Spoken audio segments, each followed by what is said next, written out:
ब्रह्मा बाबा कृष्ण की आत्मा है। कृष्ण की राशि क्राइस्ट से मिलाई जाती है, क्रिश्चियंस से मिलाई जाती है। क्रिश्चियंस कुत्तों को पालने के बड़े प्रेमी होते हैं, उन्होंने विश्व किशोर को स्पेशल पालना दी। यज्ञ के आदि में इसी बात का झगड़ा हुआ था। तो गौतम ऋषि भी है, गौतम ऋषि की पत्नी भी है। विश्व किशोर तो ब्रह्मा बाबा का बच्चा हुआ, प्रकाशमणि दादी बच्ची हुई, फिर जगदम्बा की बात कहां से पैदा हो गई? ये जगदम्बा का टाइटल क्या साबित करता है? अरे इंद्र ने गौतम ऋषि की पत्नी के साथ क्या संबंध जोड़ा जो जगदम्बा का टाइटल लेके बैठ गई? अरे हाँ, बस यही पाप हो गया। बाबा, छोटी माँ पे सच्ची गीता कैसे है? अगर वो बंधन में है और अपवित्र है तो सच्ची गीता कैसे है? गीता हाँ, गीता है ना? हाँ, छोटी माँ एक झूठी एक सच्ची। अभी सारी दुनिया झूठी है या सच्ची है? सारी दुनिया, पतित दुनिया में एक भी पावन नहीं और पावन दुनिया में एक भी पतित नहीं। तो सारी दुनिया क्या है? झूठी।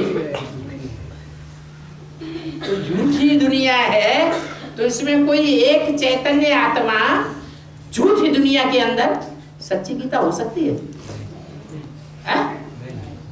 अभी तो है झूठी गीता चारों ओर। अरे ब्रह्मा बाबा की बुद्धि में जब तक न बैठे तब तक कैसी गीता है? झूठी गीता है। झूठी गीता को ही शिव बाप सच्ची गीता बनाने आया हुआ है। यज्ञ के आदमी भी गीता के अर्थ बैठ सुनाते थे। जो आदमी सो अंत में भी ऐसा होगा।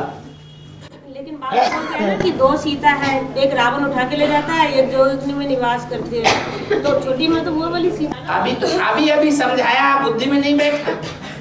अभी तो बताया योगाग्नि में निवास तब करे जब योग का अर्थ समझे, बाप की पहचान हो। जब बाप की पहचान ही नहीं हुई है तो योग काय का? इसको याद करती है, ज्योति बिंदु को याद करती, ब्रह्मा बाबा को याद करती। अब ब्रह्मा बाबा गीता का भगवान समझ के याद करती तो फिर झूठी गीता है। उनको उनसे प्यार भी बहुत है, अपने अनुभव में बहुत कुछ बता दिया। अरे तुम्हें अपने बाप से प्यार नहीं है? तुम्हें ईर्ष्या आती है अपने बाप से? अरे सभी कन्याओं को अपने बाप से प्यार होता है। ये कोई खराब बात है क्या? नाम बाला किया कन्या वो जो अपने माँ बाप का नाम बाला करे, पारलौकिक का नाम बाला करे, ये तो अच्छी बात है। और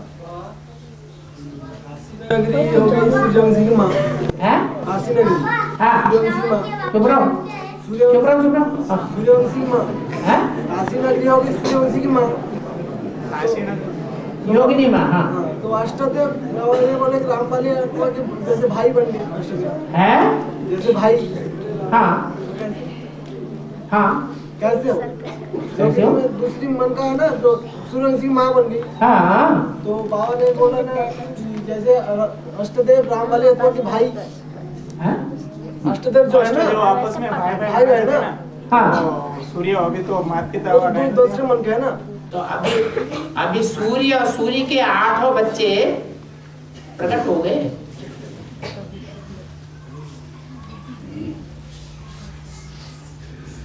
प्रकट हो गए।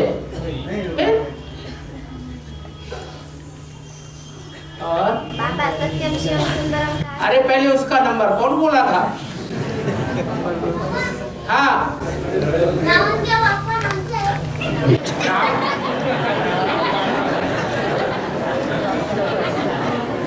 सुनो, शास्त्रों में रावण के बाप का नाम आया कि नहीं आया? क्या आया? विश्रवा।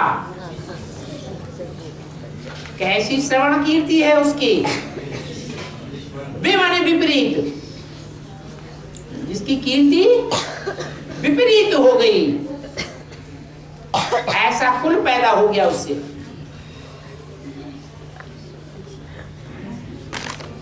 तो रावण का भी बाप दे अभिमान है। यहाँ ब्राह्मणों की दुनिया में ब्रह्मा बाबा की जो कीर्ति है वो एडवांस पार्टी आने के बाद कीर्ति घट गई या बढ़ गई? है घट गई। तो रावण का बाप कौन हुआ?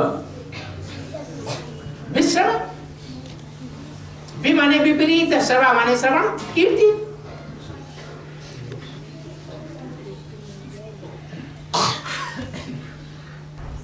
शास्त्रों में जो भी बातें हैं कहाँ की यादगार है? यहाँ संगम युग की यादगार है। आदि सत्यम शिवम सुंदरम का अर्थ क्या होता है? सत्यम माने सत्य। जो सत्य है वही सुंदर है। चेहरा सुंदर दिखाई पड़ रहा है और झूठ ही झूठ अंदर भरा हुआ है, तो दुखदाई होगा कि सुखदाई होगा? दुखदाई हो जाएगा। वो सत्य नहीं है, वो झूठ है। सत्य को भगवान कहा जाता है। God is truth. दूसरा भगवान नहीं हो सकता। जिसमें सच्चाई भरी हुई है जितनी, उतना ही भगवान का अंश है उसमें। भगवान के नजदीक है। चेहरे सुंदर हैं लेकिन अंदर से कूट कूट के झूठापन भरा हुआ है, छल छिद्र कपट भरा हुआ है। वो भगवान के नजदीक नहीं हो सकता। उसे सुंदर हम नहीं कहेंगे, वो तो भोड़ा है, भले चेहरा सुंदर है। दूर ही रहना चाहिए। अगर चेहरे के आधार पर आकर्षित हो गए तो धोखा मिलेगा या प्रीति मिलेगी? धोखा मिलेगा। और कल्याणकारी तो हो ही नहीं सकता जो सत्य नहीं है। सत्य है वो वही सत्य है जो कल्याणकारी है। गाय जा रही है, कसाई पीछे से आ रहा है गरसा लेकर के। कोई रास्ते में पड़ गया, गाय किधर गई? उसने कह दिया इधर चली गई। गई तो वो सीधी थी। तो ये झूठ है, ये सत्य है? झूठ है लेकिन भलाई के लिए बोलते हैं। हाँ, झूठ है। नहीं, सत्य है। हाँ, कल्याण किया, अपना भी कल्याण किया, दूसरे का भी कल्याण किया, तो वो झूठा नहीं है। जैसे माताएं हैं, बांधेलियां हैं, उनको वरदान मिला हुआ है तो हमारा पूरा परिवार ज्ञान में चलेगा। उनको विश्वास बैठ गया, हमारा पूरा परिवार ईश्वर का बनेगा। अब वो झूठी बात बोल करके ईश्वरीय ज्ञान में चल रही है, तो झूठ है या कल्याणकारी है, सुंदर है या नहीं है?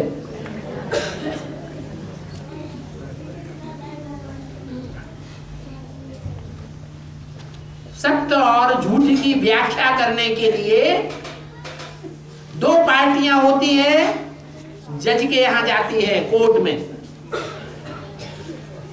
कौन झूठा है कौन सच्चा है, यही तो फैसला होता है।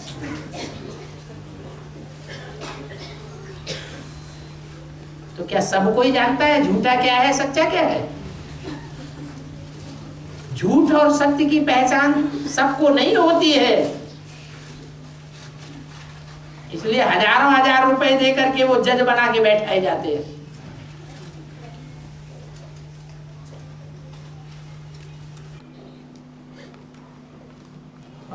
बाबा, जैसे रुद्रमाला की पहला जो मनका है उसमें ब्रह्मा बाबा की मतलब सज्जन नारायण की आत्मा प्रवेश होती है, तो उसके दूसरा जो मनका है अष्टदेव का दूसरी, उसमें क्या दूसरा आधार मूर्त तो प्रवेश का होगा?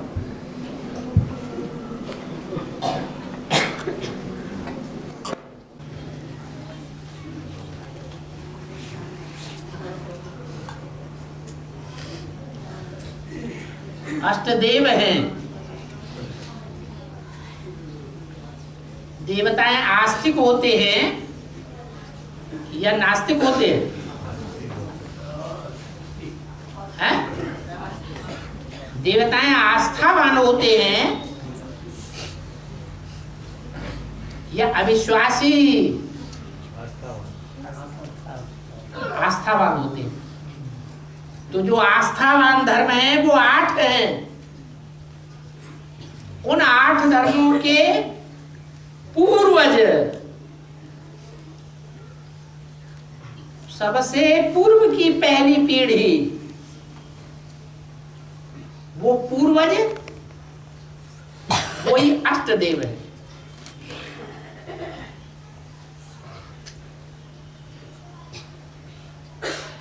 वो अष्टदेव अंतिम जन्म में माया से पछाड़ खाते हैं नंबरवार या नहीं खाते हैं? नंबरवार पछाड़ खाते हैं। और जब पछाड़ खाते हैं हारते हैं, क्योंकि माया किसी को छोड़ती नहीं। इतना अहंकार कोई भी ना करे कि हम कभी भी माया के चंबे में नहीं आते। तो जो दूसरा मणका है वो भी माया के चंबे में आता है या नहीं आता है? जरूर आता है। तो जो जिस धर्म का पूर्वज होगा उसी में जाके गिरेगा अंतिम जन्म। पहला जो मणका है, पहला अष्टदेव, वो तो सूर्यवंशियों का बीज हो गया। तो दूसरा कौन से वंश का बीज होगा? चंद्रवंश का बीज होगा। अब चंद्रवंश का जो बीज है उसमें प्रवेश करने वाली आत्मा कौन सी हो सकती है?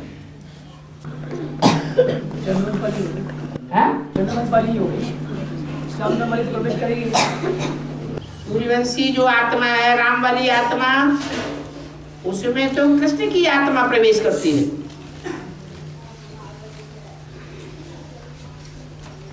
कृष्ण की आत्मा चंद्रवंशियों का क्या है? हेड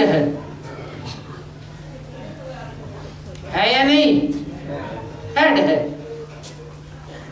तो ऐसे ही जो दूसरा मणका है अनुसुईया जिसे कहा, उसमें भी कमजोर आत्मा प्रवेश करेगी या पावरफुल आत्मा प्रवेश करेगी? पावरफुल आत्मा प्रवेश करेगी। हाँ, वर्तमान के हिसाब से पावरफुल होगी, लेकिन जो लास्ट रिजल्ट निकलेगा, जैसे लास्ट रिजल्ट में शंकर वाली आत्मा हाई जंप लगा करके बैल पर सवार हो जाती है, ऐसे ही अनुसुईया वाली आत्मा लास्ट में हाई जंप लगाती है, और जो चंद्रवंशी की मुखिया है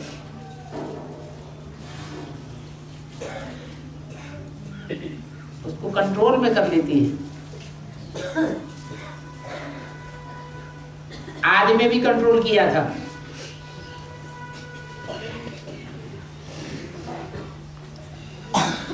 क्या बोला बेतवाणी में? दीदी दादियों का भी श्रृंगार किसने किया था? तुम बच्चों ने दीदी दादियों का भी श्रृंगार किया है, अष्टदेवों के लिए बोला। तो सबसे बड़ी दादी को परदादी कौन हुई? माताओं की माता कौन हुई? अरे है? जगदम्बा। जगदम्बा चंद्रवंशियों की भी प्रैक्टिकल में हेड हो गई।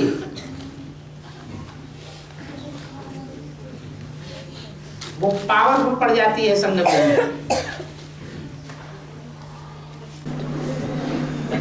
जैसे बाबा फर्स्ट नारायण में सेकंड नारायण का आत्मा ना है ब्रह्मा, वो प्रवेश है। तो सेकंड नंबर की जो अष्टदेव है ना, उसमें सेकंड नंबर की जो थर्ड नंबर की जो वो प्रवेश होगा क्या? थर्ड नंबर का क्यों होगा? सेकंड में सेकंड नंबर का होना चाहिए, थर्ड नंबर का होना चाहिए। सेकंड नंबर वाला जो है, सेकंड नंबर तो चंद्रवंशी है। वो तो फर्स्ट नंबर में प्रवेश है ना। क्या मतलब वो तो बाप में प्रवेश है ना, ब्रह्मा बाबा। ब्रह्मा बाबा जो है वो सतयुग का पहला प्रिंस बनता है ना। सतयुग में भी तो वो सूर्यवंशी है पहले। दूसरा जो आएगा नारायण, वो इस्लाम वंश में कन्वर्ट होगा। लेकिन संगम युग में तो दो में मिलकर के परिवार बनता है, सूर्यवंश और चंद्रवंश। जैसे आठ अष्टदेव है, 8 आधार मूर्त हो गए ना, 8 नारायण 8 गति चले। तो मेरे कहने का मतलब वो जो आधार मूर्त है वो अष्टदेव के अंदर मतलब नंबर पर प्रवेश हो गए। मतलब तुम्हारा ये है कि सेकंड अष्टदेव में सेकंड अष्टदेव में इस्लाम धर्म वाला नारायण प्रवेश करेगा। मतलब जैसे 8 गति चल रही है, वो नहीं करेगा। अब बताओ, ब्रह्मा जैसी जो आत्माएं हैं उनमें से प्रवेश करना चाहिए ना। हाँ जी। दूसरा नंबर जो ब्रह्मा के बाद वाली मनका होगी वो प्रवेश करेगी, क्योंकि अष्टदेवी तो अपने बच्चों को जन्म देंगे। हाँ जी, हाँ जी। ब्रह्मा के बाद वाला नंबर जो होगा चंद्रवंशियों का, वो प्रवेश करेगा।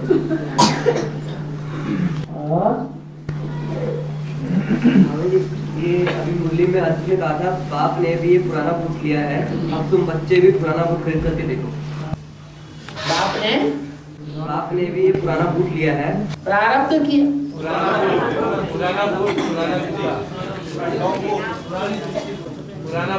अच्छा, पुराना बूट लिया है। हाँ, अब तुम बच्चे भी पुराना बुक खरीद करके देखो। हाँ, अभी आज ही तो आया, आज ही तो वाणी में आया।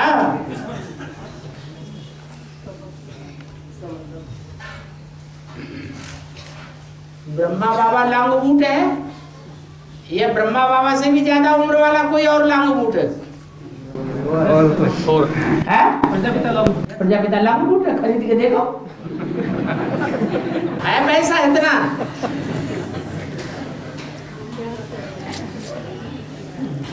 और यदि कि आदि में सृष्टि का सूर्यास्त होता है तो सारी बीज जो है, चैतन्य बीज, वो उसी हैदराबाद में चली जाती है। जो भी चैतन्य बीज है सृष्टि के, वो सूर्यास्त के समय सिंध हैदराबाद में होती है। जो 9 लाख आत्माएं जो होती हैं, इनको यज्ञ के आदि में ज्ञान मिला है सारा। लेकिन उस समय बाबा राम बाप की आत्मा पश्चिम बंगाल में होती है, जो मनुष्य सृष्टि का बीज है। हाँ, तो बाबा मनुष्य सृष्टि के बीज के साथ कितनी आत्माएं थी? 8 थी, अष्टदेव 7 थे, या 108 थी, या सूर्यवंशी का 12 ग्रुप 7 था, क्योंकि सारी भी 9 लाख आत्माएं तो बस सिंध हैदराबाद में थी। एकदम सृष्टि के आदि में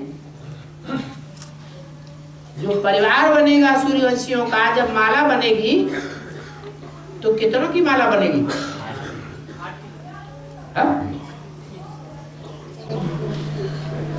8 परिवार अष्टदेव तो होंगे ना परिवार। अष्टदेव संपन्न बनते हैं। जो अष्टदेव संपन्न बनते हैं वो एक इकाई तैयार होती है पारिवारिक। लेकिन जब विनाश होता है सृष्टि का, नई सृष्टि उदय होने वाली होती है, तब सूर्यवंशियों के ग्रुप में कितने होंगे? हैं? माला के अंदर 12 ही होंगे। मतलब पश्चिम बंगाल में 12 आत्माएं आपके साथ रही होंगी। बिल्कुल रही होगी। एडवांस शुरू होता है तो एडवांस में सबसे पहले साथी कितने बनते हैं? 4 भाई, राम के 4। हाँ, वो भी भगवान के पहलौठी के बच्चे हो गए। जो कहा जाता है हिंदू मुस्लिम सिख ईसाई सब आपस में भाई भाई, कहाँ की बात? संगम की बात है। तो 12 के अलावा बाबा जितने सारे बच गए वो सारे सिंहदरबार में ही थे। 12 के अलावा जो भी बच गई आत्माएं, 20 रूप आत्माएं जो हो गई, वो सारी सिंहदरबार में थी यज्ञ के आदि में। हाँ जी। और बाबा अष्टदेव को बाबा पक्के पक्के सूर्यवंशी भी बोलते हैं और फिर वे विदेशी भी होते हैं। आखिरी जन्म में जाके माया खाती है, बस आखिरी 83 जन्मों में थोड़ा ही खाती है।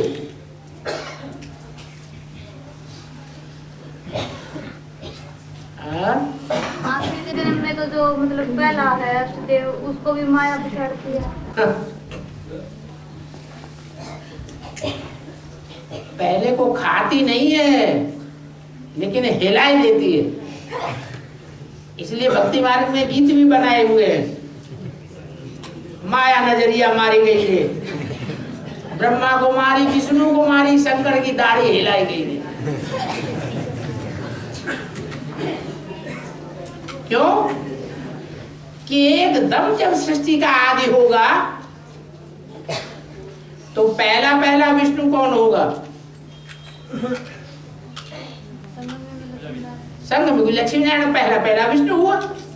एकदम सृष्टि के आदि में जो विष्णु है, तो एकदम सृष्टि का जब अंत होगा, संगम शुरू होता है, तो दोनों आत्माएं किस रूप में होनी चाहिए? एक दूसरे से लड़ाई लड़ने वाली होनी चाहिए पति पत्नी के रूप में, या एक दूसरे की सहयोगी होनी चाहिए? सहयोगी होनी चाहिए। इसलिए शास्त्रों में लिखा है विष्णु की नाभि से ब्रह्मा निकला। अभी फिर 68-69 में ब्रह्मा की नाभि से विष्णु निकले। और अंतिम जन्म में बताया हुआ कि अष्टदेव बाप का साथ छोड़ देते हैं 84वें जन्म में। जो यज्ञ में बाप 42 में बाबा ऐसी बातें हुई, जो बाप अकेला रह गया और सारे अष्टदेव छोड़ दिए बाप। ठीक है। तो बाबा 42 के बाद से और आज तक जो अष्टदेव प्रत्यक्ष नहीं हुए हैं, या जो दूसरी मन का प्रत्यक्ष हुई है, तो उसमें उनका 84वां जन्म कहा जाए। क्योंकि जब निश्चय बाप पे होगा, प्रत्यक्षता होगी, तब उनका एक्स्ट्राऑर्डिनरी जन्म कहा जाएगा। ठीक है। जब उनके अपने पार्ट की प्रत्यक्षता होने लगी, उनको अपने पार्ट की अनुभूति होने लगे, जैसे राम वाली आत्मा को अपने पार्ट की प्रत्यक्षता होती है पहले पहले, ऐसे ही अष्टदेवों को भी अपने पार्ट की अनुभूति होने लगे। तो प्रत्यक्षता से पहले और 42 के बाद अभी उनका 84वां जन्म क्या है? उनका 42 में तो ज्ञान ही नहीं था ना।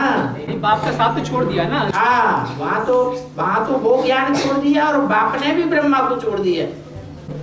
उस समय 84वां जन्म तो उस समय से स्टार्ट उनका। बाप भी तो फेल हो गया। जो भी अष्टदेव है 84वां जन्म उसमें से उनका स्टार्ट हुआ। जन्म के अंत में बाप का साथ छोड़ते हैं। और इस समय तक भी 84वां जन्म का चल रहा है। ये तो शूटिंग हो रही है, रिहर्सल हो रही है। और आदि में तो विष्णु छोटी माता थी। है?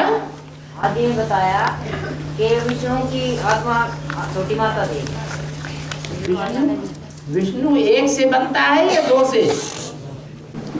युगल जोड़ा था, तो युगल जोड़े को विष्णु कहा जाता है। उससे उस समय ब्रह्मा का जन्म हुआ था। है?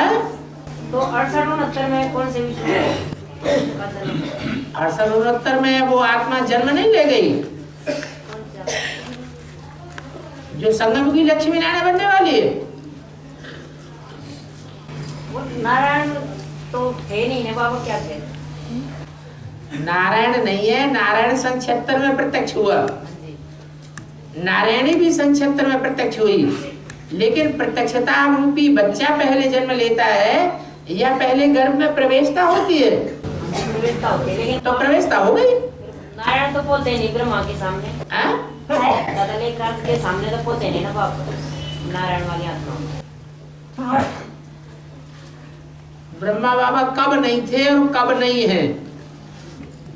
साकार में नहीं था ना उनका के बाद में साकार में उनके लिए होता है जिनकी आकारी आंखें बंद होती है। ब्रह्मा बाबा के लिए थोड़ी कहेंगे। ब्रह्मा बाबा की आंखें तो अभी भी है, हम बच्चों को देख रही है। और बाबा अष्टदल में सबसे पहला जो मन का है वो सूर्य या बृहस्पति के नाम से, जो दूसरा मन का वो किस नाम से है? जो अष्टदेव का पहला मन का है ना, हाँ। उन्हें सूर्य या बृहस्पति कहा जाता है। सूर्य नहीं, सूर्य तो शिव है, तो वो बृहस्पति है। बृहस्पति, बृहस्प माने दुनिया में जितने भी पति हैं उन पतियों के बीच में सबसे बृहस्प बड़ा। तो दूसरा जो मन का है हाँ। वो किस नाम से जाना जाएगा? बता तो दिया काशी नगरी। वो ग्रह में नहीं हुआ ना? है? ग्रह में नहीं हुआ ना? ग्रह तो तब बनते हैं जब बच्चे भी हो, पत्नी भी हो, पूरा परिवार हो, तब घर गृहस्थ बनता है। एक आत्मा से कैसे बन जाएगा? और सूर्यवंशी की माँ हो गई तो उनके परिवार तो उनके साथ होगी ना। सूर्यवंशी की माँ हो गई तो बाप भी है, तो उनके परिवार तो साथ में है ना। तो परिवार है तो प्रत्यक्ष कहाँ है? प्रत्यक्ष तो बाद में हो जाएगा। हो जाएगा तो मान लेंगे। हाँ। और अभी काशी नगरी है, बाद में जाके ग्रह का नाम चेंज हो जाएगा। है? बाद में नाम चेंज हो जाएगा क्या? किसका? काशी नगरी जैसे मतलब ग्रह अभी ग्रह नहीं है। एक एक आत्मा के पार्ट जो बजे हैं उनके अनेक अनेक नाम हैं शास्त्रों में। जैसे ब्रह्मा बाबा का नाम इंद्र भी है, ब्रह्मा बाबा का नाम चंद्र भी है, ब्रह्मदेव भी है। नाम तो अलग अलग है ना। जो अष्टदेव है, रुद्रमाला के 4 और विजयमाला के 4 के जो उनके जोड़ी बनेंगे, तो बाबा ने कैसे में बोला कि 4 उनका जोड़ी मतलब एक में मर्ज हो जाएंगे चारों में, तो संस्कार मर्ज हो जाएगा, मतलब संस्कार एक दूसरे के मिलकर एक हो जाएंगे। तो मतलब दोनों मिलके एक ही संस्कार बनेगा ना, तो 4 हो गए ना बाबा। 4 हो गए ना, 8 कहाँ हो गए? क्या संस्कार एक हो गए मतलब तो एक मानेंगे ना। भाव स्वभाव संस्कार से एक ही बड़का माना जाता है ना विजयमाला का। विजयमाला में 108 दाने हैं कि नहीं? लेकिन ऊपर का दाना युगल दाना है, तो सारे दाने युगल दाने हैं या समझे जाते हैं युगल दाने? समझे जाते हैं। बोला ना एक शिवालय रह जाएगा, बाकी जो मंदिर मस्जिद जो भी बना वो सारे टूट जाएंगे। ठीक है। तो वो गीता पाठ करने के लिए बोला कि ये छोटे छोटे जो मिनी मधुबन है ये जो भी मिनी मधुबन है या जो भी गीता पाठशालाएं हैं उनको चलाने वाले एक संस्कार के हैं। यह संस्कार भिन्न भिन्न है, अलग अलग संस्कार के हैं, अलग अलग धर्मों से कनेक्टेड हैं, अलग अलग उनकी धारणाएं। एक जैसी धारणा तो किसी की हो ही नहीं सकती। इसलिए जो धारणाओं में सूर्यवंशियों के किसी भी तरीके से विपरीत जाते हैं उन्हें टूटना पड़ेगा। क्यों?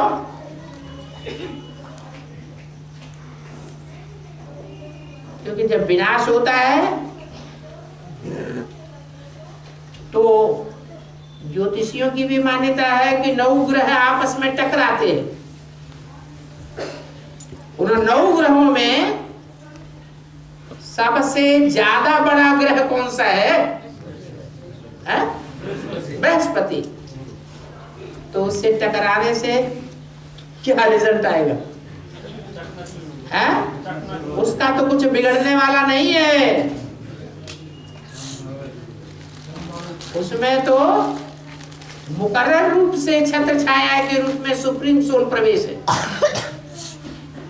बाकी दूसरे टकरा टकरा के छेड़ हो जाएंगे, खलास हो जाएंगे।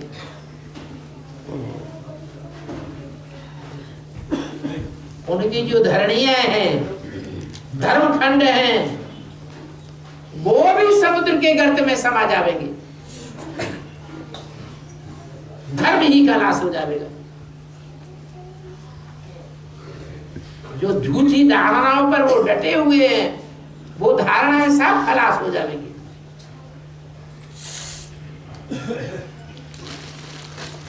राज्य भी खलास हो जाएंगे, उनकी मतें भी नहीं रहेंगी, कुल के कुल खत्म हो जाएंगे।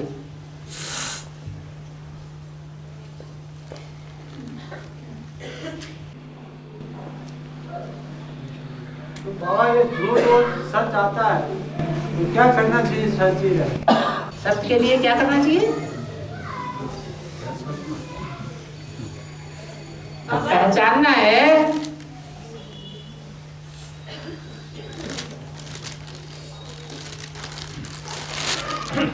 मुरली से प्यार माना मुरलीधर से प्यार।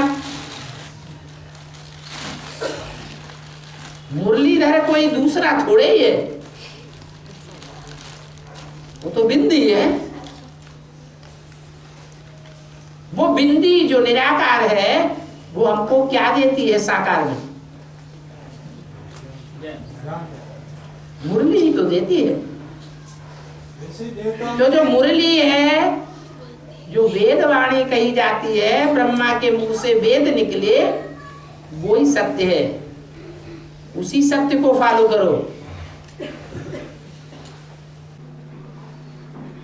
देवता में भी कहते हैं भक्तिमान है, पिता भगवान श्री शंकर बोलेगा महादेव।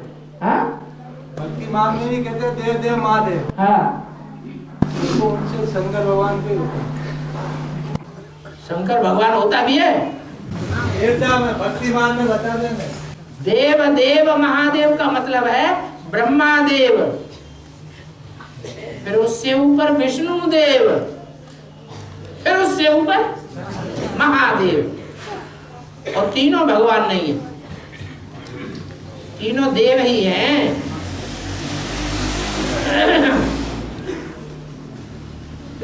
क्या बोल रहे थे?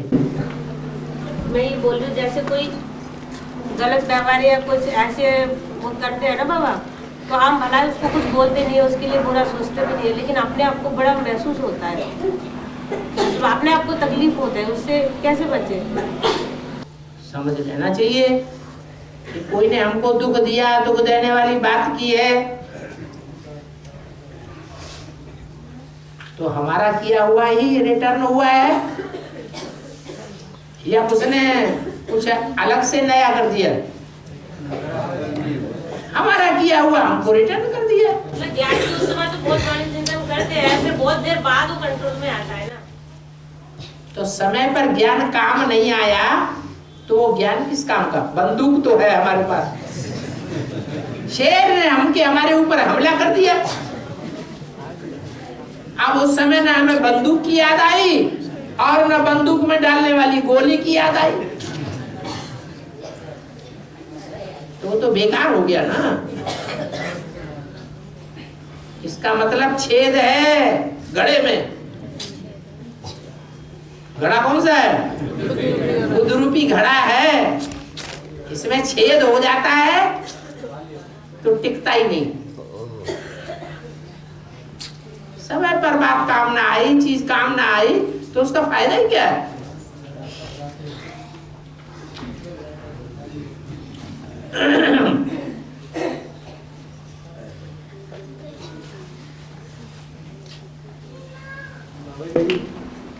ब्रह्मा की आयु को प्रजापिता ब्रह्मा की आयु कहेंगे ना?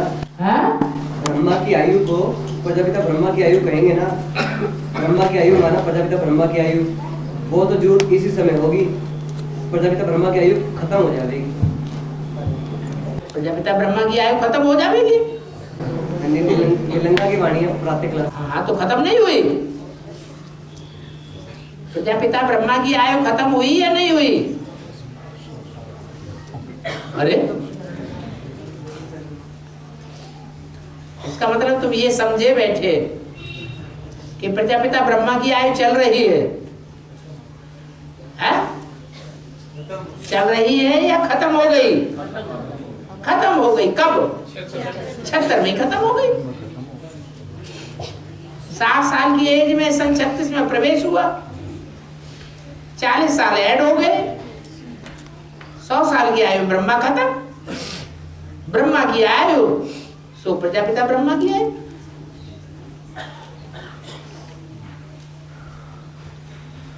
और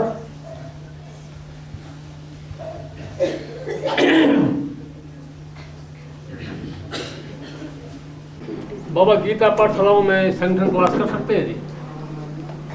गीता पाठशालाओं में ही संगठन क्लास करना है, सबकी सम्मति से। पहले करते थे, बंद कर रखी हो। क्यों? पूछो उनसे क्यों बंद कर दिया? पहले बातें डागर करते थे और पहले करते थे, यूनिटी बनती थी, अर्थात संगठन बनता था। अभी नहीं करते हैं, यूनिटी नहीं बनती है। इसका मतलब प्योरिटी प्योरिटी हीन हो गई। फिर से करना शुरू कर देना चाहिए। माया क्या खा गई? यूनिटी को। माया यूनिटी को खा जाती है, माना प्योरिटी को खा जाती है। माया रावण कौन? मुरली में पूछा, रावण कौन? जरूर कहेंगे ये गुरु लोग। गीता पाठशाला में भी गुरु बन के बैठते हैं घंटाल।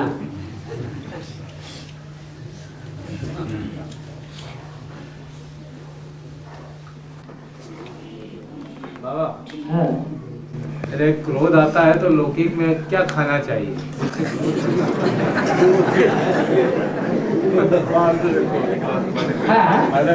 क्रोध कंट्रोल नहीं होता है, तो लौकिक में ऐसी चीज क्या खाना चाहिए जिससे क्रोध हमेशा कंट्रोल हो जाए? बाबा ने संकल्प बता दिया। कौन से संकल्प का भोजन करना चाहिए? स्थूल में। स्थूल में? अरे अभी तो मुरली में बताया बाबा। सब बाबा और बाबा के बेहद के बच्चे बेहद की बातें करते हैं। तुम ये हद की बातें कहाँ से ले आए? खाना पीना दामा। बाबा ने तो बता दिया तुमको। बाबा ने बता दिया कौन सा संकल्प का भोजन करना चाहिए। जब क्रोध आए तो अपन को चांडाल का जन्म समझना चाहिए। क्रोध नहीं आया, हमारा कौन सा जन्म हुआ? चांडाल का जन्म हुआ। शूटिंग हो गई। जितनी बार क्रोध आएगी उतनी बार चांडाल का जन्म ले रहे हो।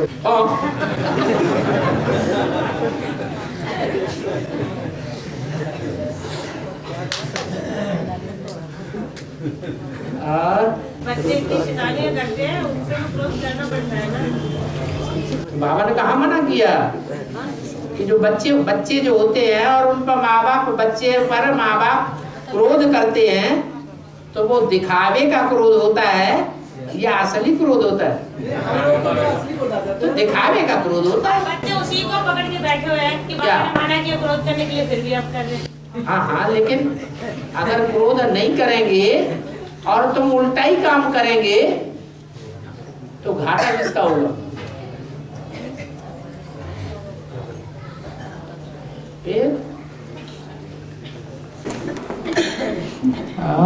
बाबा, शंकर के गले में सांप क्यों बताया हुआ है? अरे तुमने किसी मीठी बात वो भी पूछ रही। गले में नहीं दिखाया है, कमर में भी दिखाया है, गले में भी दिखाया है, दाई और बाई बाजू में भी दिखाया है, और सर के ऊपर भी दिखाया है। कितने सांप हैं उनको जो दिखाए जाते हैं? 5 सांप हैं। उनमें भी शास्त्रों में जो प्रसिद्ध है वो है मोह सकल व्याघ्र कर मूला। ये मोह की फांस है, ये सर्प जो गले में है। और मोह किससे पैदा होता है? मोह पैदा होता है अपनी देह से, देह के संबंधियों से, देह के पदार्थों से। यही अगर नष्ट मोह हो जाए तो जग जीत लिया। बाकी तो काम विकार का सर्प भी है कमर में, क्रोध विकार का सर्प भी है भुजा में, लोभ विकार का सर्प भी है बाई भुजा में, मोह का तो गला बता ही दिया, अहंकार का सर्प भी है जो सर के ऊपर दिखाया जाता है।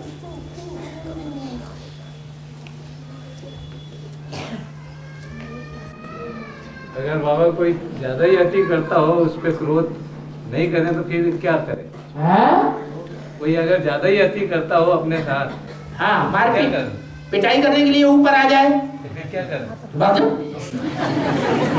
घर के पड़ोस में ही रह लिया और अरे अपने घर के पड़ोस में ही है तो क्या कर रहे? घर खाली कर दें क्या? घर खाली क्यों कर दे? उस समय क्रोध 24 घंटे थोड़ा ही बना रहेगा। तो हर समय जिसको क्रोध आता है उसके ऊपर फूल चढ़ाते रहो, छोड़ दो, उसको बार बार फूल चढ़ाओगे तो खुश हो जाएगा। और ज्यादा डाले और तो डाके मेरे ढाका के रखे मैंने पिछली बार ढाजे के अगले ढाजे के इस पत्थर मार घोसड़े के लिए कम बढ़ गई हो, इसमें काट गई। क्या बोला? कैसे रिपीट करो? क्या बोला? ये बोला जो अभी बोला वही रिपीट करो।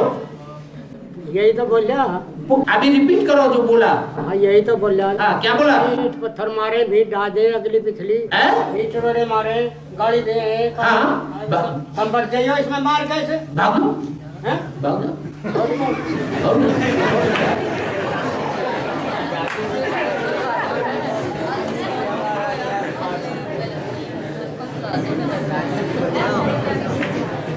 हाँ जी, माता ज्ञान से चलती है, अमृत वेला भी करती है, उठती है, लेकिन मन दुखी है तो वो माँ मृत्युंजय का मंत्र पढ़ती है। यदि बाबा से योग नहीं लग रहा, क्या करूँ? ज्ञान का नशा पूरा है। ज्ञान का नशा पूरा कहाँ से आ गया? यदि मैं शिव बाबा गई तो मंत्र मैं यही पढ़ रही। शिव बाबा का मंत्र कोई जपने का है मुंह से? मन में जपती रहती, वही कहती योग नहीं लगता, मन दुखी है, योग नहीं लगता।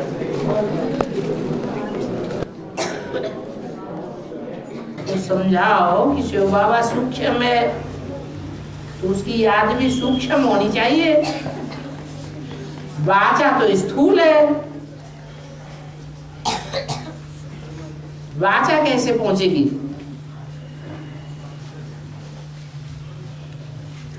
मन जो है वही इंद्रियों को चलाने वाला है। मन अति सूक्ष्म है। शिव आता है तो किसको कंट्रोल करता है? कहता है मन बना भव, मेरे में मन लगा दे, मन को कंट्रोल करता है। अब मन कौन है? ब्रह्मा बाबा मन है। पूरा ही कंट्रोल में आ जाए तो सारी इंद्रियां कंट्रोल में हो जाती है।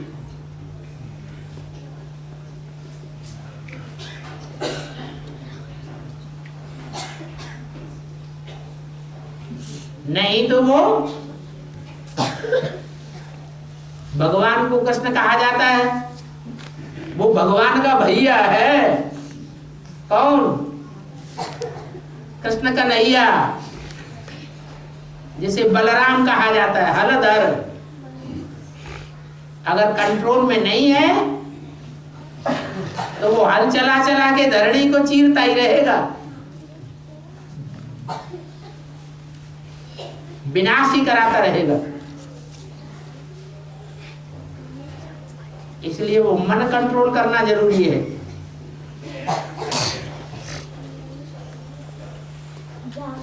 और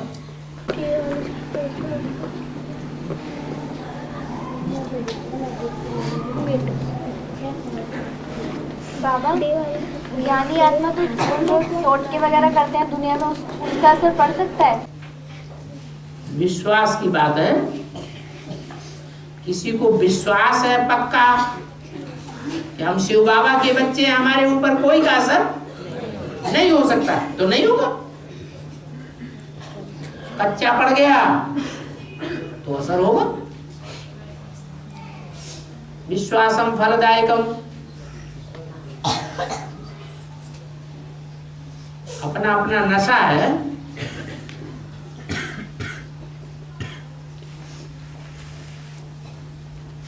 और बाबा, कन्याएं जो बड़ी हो या छोटी, उनको सरेंडर करना अच्छा है या फिर घर में ही रखना अच्छा है? जो गृहस्थी हो और चाहे गृहस्थी ना हो, गृहस्थी छोड़ करके आ गए, बाप के घर में रह करके लौकिक संबंधियों को छोड़ के आ गए, ऐसे प्रैक्टिकल में सरेंडर हो। छोड़ के आ गए वो भी सरेंडर, और छोड़ के नहीं आए, अपने घर गृहस्थ में रहते हैं, लेकिन जैसे बाबा चलाते हैं वैसे ही चलते हैं, तो वो भी सरेंडर है। माने अपन को सरेंडर समझें। ऐसे सरेंडर होने वाले राजकुल में आवेंगे। 16,108 के परिवार में आवेंगे। राजा ही लेनी है तो सरेंडर होना पड़ेगा। कोई जल्दी सरेंडर हो जाएंगे, कोई नाक रगड़ रगड़ के सरेंडर होंगे, सिर्फ दिखावे के लिए कागज पे सरेंडर हो जाएंगे, बाकी अंदर से सरेंडर नहीं होंगे। बाकी बाप का विरोध ये है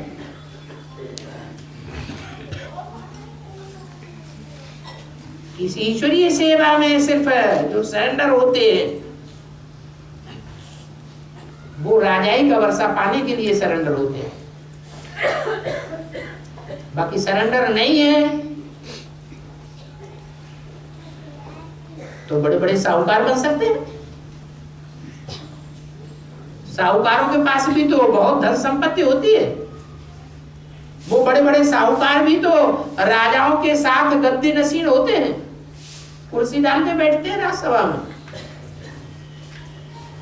ऐसे भी तो साहूकार हुए हैं जिन्होंने राजाओं को इतनी धन संपत्ति दी जिसके आधार पर उन्होंने राजाई चलाई।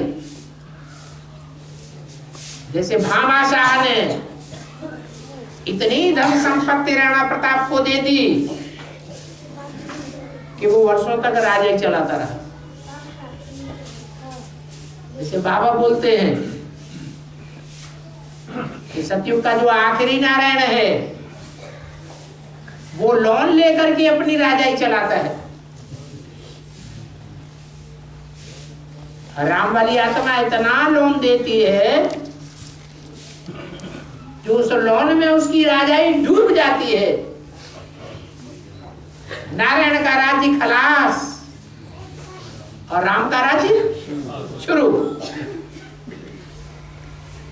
अब जो चाहे सो लो। साहूकार बनना चाहो साहूकार बनो,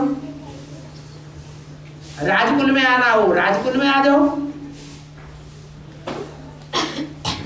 राजकुल में भी नंबर 12 है। कोई तो 21 जन्मों में सिर्फ लास्ट जन्म में एक बार प्रिंस या प्रिंसेस बन के रह जाएंगे, राजा फिर भी नहीं बनेंगे। और बाकी के जन्म में दास दासी बनते रहेंगे ऊपर से लेके नीचे तक। ऐसे भी कर्म करने वाले कोई होंगे या नहीं होंगे? तो उनके लिए बाबा ने कहा कि ऐसे दास दासी बनने से तो अच्छा प्रजाकुल में जाए और साहूकार बन करके रहे। साहूकारों के भी कोई कोई के इतने ठाट बाट होते हैं, बड़े महल माड़ियां होते हैं, इतनी दास दासियां होते हैं जितनी कोई राजा के यहाँ भी छोटे मोटे के यहाँ नहीं होंगी।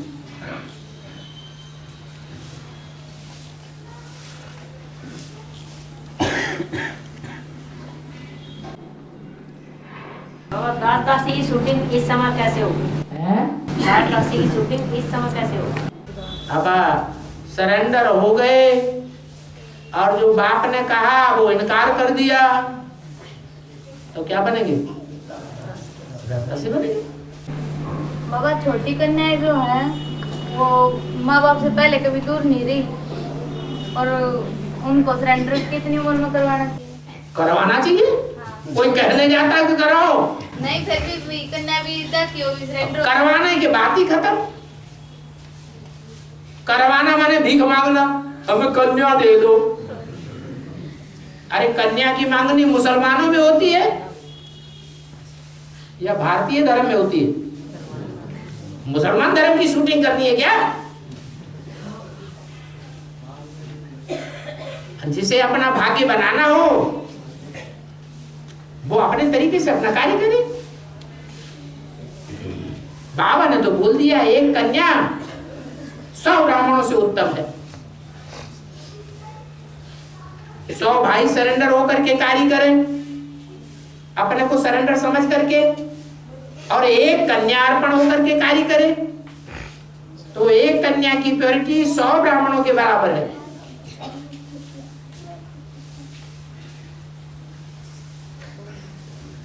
दे दान तो फिर ग्रहण।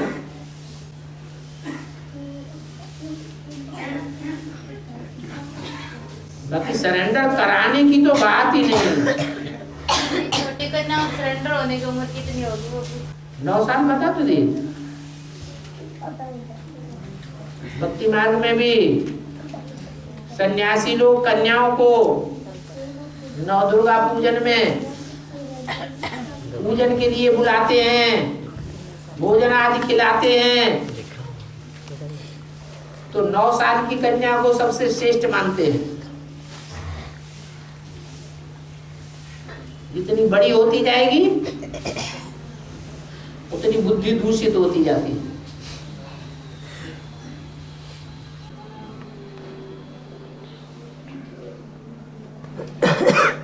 और सतगुरु की जो 8वां नारायण है वो राम वाली आत्मा से तो ज्ञान धन को कर्जा लिया, तो त्रेता युग में मतलब वो तो सीता छोटी माँ तो राम बनेगी ना?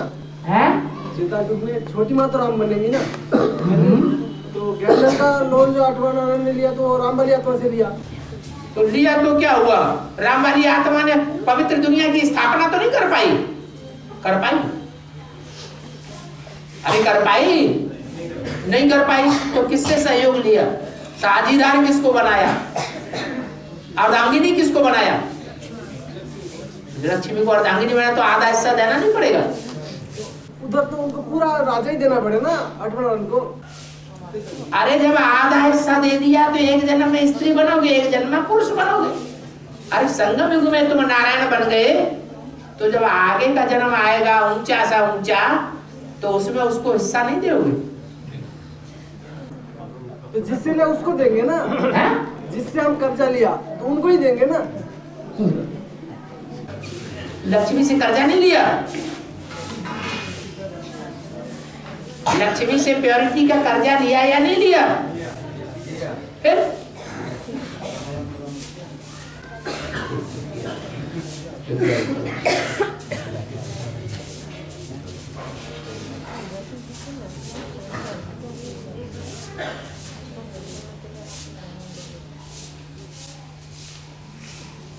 अरे हमें क्या दिखाते हो प्रसाद, ये तो सब आराम से बैठे हुए हैं।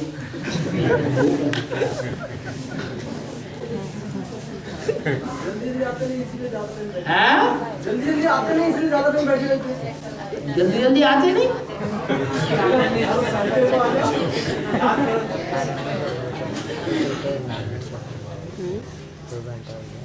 जल्दी जल्दी ऐसा माहौल बनाओ ब्राह्मणों के परिवार का, जो बाबा एक जगह बैठ जाए, रोज मिलते रहो। तो बाबा के साथ 2.5 साल भी एक किया संग किया, माया के साथ भी आधा कल्प भी संग किया, तो माया छूटती क्यों नहीं है बाबा? माया तो पंगे ले लेके बात करते हैं, एक बात पूरी करो पहले।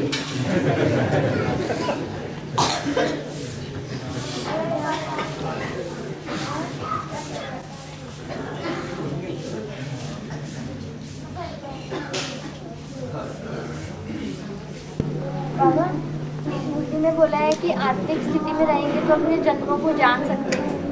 तो आत्मिक स्थिति में रह के फिर वो तो बिल्कुल शून्य हो जाते हैं, उसमें तो बिल्कुल, तो उसमें कोई संकल्प बुद्धि में चलाना है या बाबा को याद करना है, कैसे जानेंगे? बाबा चैतन्य है या जड़ है? चैतन्य। चैतन्य को याद करने से बुद्धि जड़ बनेगी कि चैतन्य बनेगी? आत्मिक स्थिति में देख के बाबा, आत्मा चैतन्य है या जड़ है? तो चैतन्य को याद करेंगे तो चित्त ही बनेंगे, चैतन्य ही बनेंगे। वो सन्यासी जो बैठते हैं कुंभक लगा करके, 3-3 दिन बैठे रहते हैं, न सांस लेते हैं, न पानी पीते हैं, न खाना खाते हैं, वो लील में चले जाते हैं। उन्हें आत्मा का परिचय नहीं है, उनका पुरुषार्थ बेकार है। हम तो बीज रूप स्टेज में जाते हैं। वो आत्म की स्थिति अगर 24 घंटे बनी रहे तो 24 घंटे लगातार उसको अपने 84 जन्मों का साक्षात्कार ही होता रहेगा बुद्धि से। इतनी महीन बुद्धि बन जाएगी।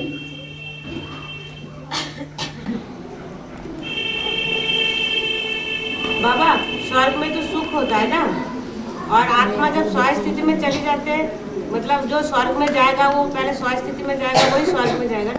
स्व स्थिति मतलब सुख तो इंद्रियों से भोगा जाता है। जब स्व स्थिति में चले जाएंगे तो इंद्रियों के बाद रहेगा नहीं, तो सुख और दुख का फीलिंग कैसे आएगी? अरे आत्मा स्वयं सुख स्वरूप नहीं है, इंद्रियां होने की जरूरत है, कोई जरूरत नहीं। अतीन्द्रिय सुख किसे कहा जाता है? अतीन्द्रिय सुख में इंद्रियों की जरूरत है, वो तो संगम में होगी ना, लेकिन तो संगम पर ही लेना है ऊंचे से ऊंचा सुख। सतयुग का सुख इतना ऊंचा नहीं होगा। सतयुग में भविष्य के बारे में कोई ज्ञान नहीं होगा। संगम में तो भूत, भविष्य, वर्तमान तीनों के बारे में पूरा ज्ञान होता है। ये पुरुषोत्तम संगम युग है। 4 युगों में इतनी प्राप्ति नहीं होती है जितनी इस एक युग में प्राप्ति होती है।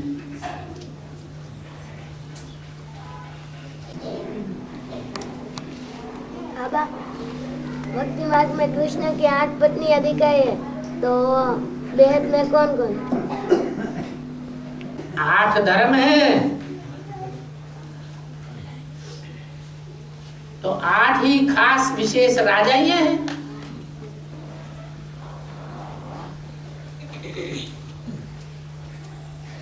राजाएं जब युद्ध जीतते थे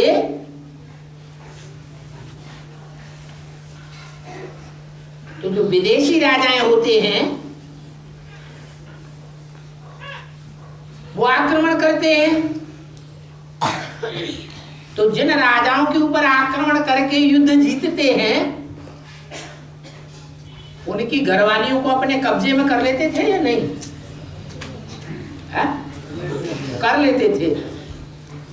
उनका है हिंसक युद्ध और बाप का है अहिंसक युद्ध। इस अहिंसक युद्ध में भी यही हाल होता है। जो पावरफुल राजा है वो प्योरिटी, सच्चाई, ज्ञान की तीव्रता के आधार पर अपने कंट्रोल में ले लेता है।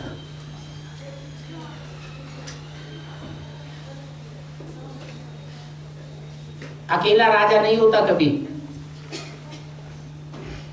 राजा रानी के साथ होता है या अकेला होता है? रानी के साथ होता है।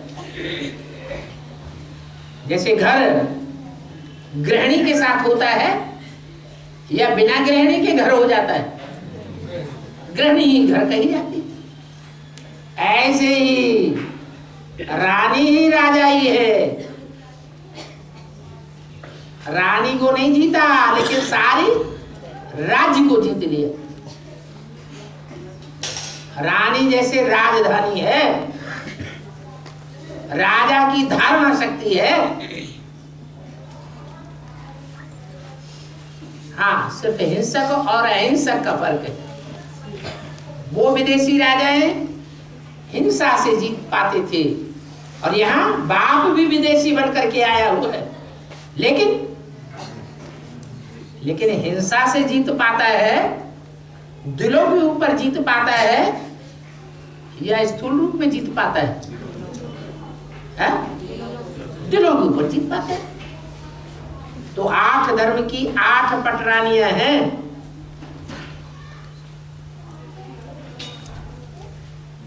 जो पुरुषार्थ करते करते अंत में जाकर के पट्ट में गिरती है। 9वीं महारानी है जो पुरुषार्थ करते करते अंत में गिरती नहीं है, ऊंची स्टेज पकड़ लेती है। इसलिए महारानी राधा गाई हुई है। तुम सब सीताएं हो, तुम सब द्रौपदियां हो, तुम सब पार्वतियां हो। ये तो बोला, कभी ये नहीं बोला तुम सब राधाएं हो। क्यों नहीं बोला? कोई कारण होगा। क्या कारण है? संपन्न स्टेज को प्राप्त कर लेती है। नहीं, राम माने राम, धा माने धारण करने वाली।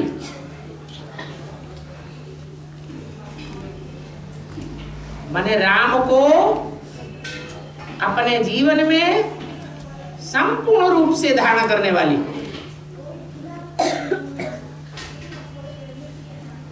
संकल्प मात्र भी नहीं आता कि छोड़ छाड़ करके हम अपना रास्ता पकड़ेंगे।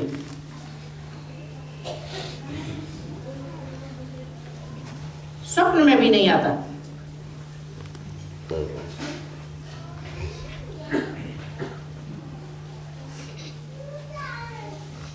जिसको दिखाया गया है कि राम ने जिस धनुष को तोड़ा था उस शिव धनुष को सीता ने अपने बाएं हाथ में उठा लिया। वो धनुष कोई दूसरी चीज नहीं होती है। इस शरीर से जो पुरुषार्थ का लचीलापन है वही धनुष है।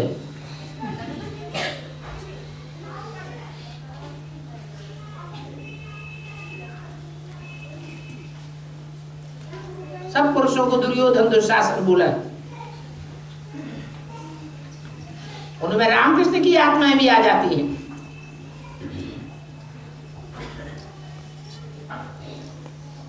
फिर भी उनको धारण करके रखना।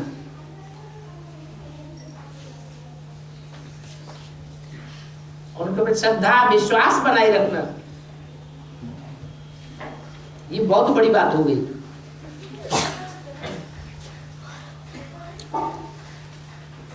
ऐसी पवित्र बुद्धि वाली ही महारानियां बनती हैं, जो और रानियों की अपनी बहन की तरह पालना करती है।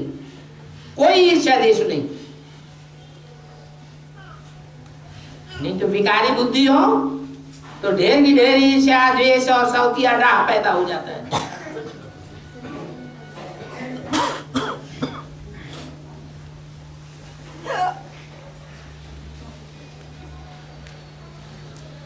चलो भूख लगी आई, शांति।